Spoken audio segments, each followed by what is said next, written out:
Hello and welcome back to Exothermic Plays Games.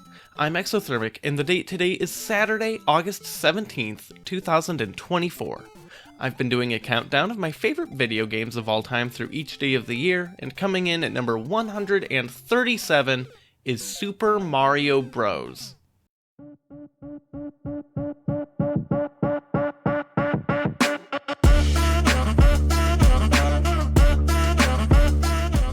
Okay, before I get into the actual game here, I want to mention that if you like these videos, I announced a Patreon at the start of the month, and that goes live on September 1st.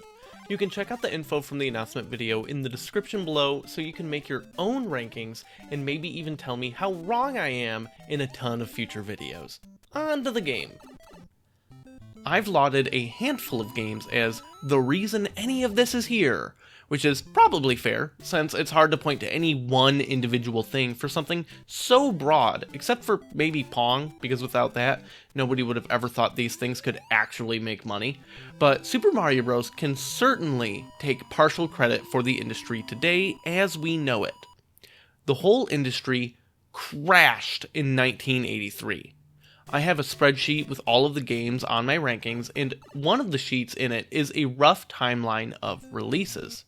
There's a big ol' gap in 1984. Absolutely nothing on this list, at least what I've covered so far, is from 1984. There is a lone singular game I haven't covered yet that was technically created that year, but to say it was released then is actually kind of complicated. Super Mario Bros. Is often credited for saving the entire industry, and it deserves that credit. I don't think I really need to explain what you're doing in Super Mario Bros. You're here, you know what's up. What I do want to talk about are the things that make it stand up to repeated play throughout literally my entire life, probably since I was like 3 or 4 years old.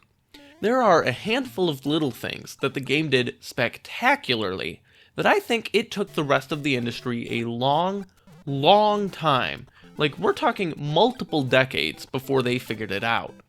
Everyone looks at Mario and goes, oh yeah, side-scrolling platforming. Little dude jumps, gets some power-ups, and fights stuff.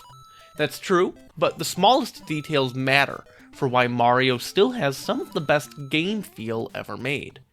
He has momentum. Just the right amount of floatiness in the idea that when you stop, he doesn't, is great. Sonic gets some of this right, but I think it's just not quite the same. Just all of the little things in Mario's movement are what make it Mario, and not literally anything else. The other thing I wanted to touch on is all of the hidden stuff. There's loads of hidden stuff. The game almost immediately is like, hey, there's blocks that are labeled for you to hit, and they have things in them. And that implies those are the things you want to hit. But the moment you hit a non-labeled block and then a mushroom pops out of it, oh, the whole world changes. And when you figure out that you can go on top of the level in underground levels and run past almost all of it and reach the warp zone to just skip giant sections of the game, absolutely incredible. Granted, especially now, none of this is surprising, and it's pretty par for the course. But that's because Mario made this so ingrained in us, and it did it to everyone. The game is designed for these things to be found. Some of the early mushrooms hidden in blocks, they're next to blocks the game is telling you to hit. You're going to miss eventually. You're going to find them. Getting to the top of the level, well, the moment you're like, oh, hitting blocks while big breaks them, the design of that first underground level is perfectly laid out for you to get up there, almost like it's stairs that were designed to do it, and then they added some other stuff on the level. Super Mario Bros. Reminded the world that games are fun, and that all they need to be is fun. From controls, to art, to music, to how the game communicates with the player, and that most of the best games ever made are built upon that premise.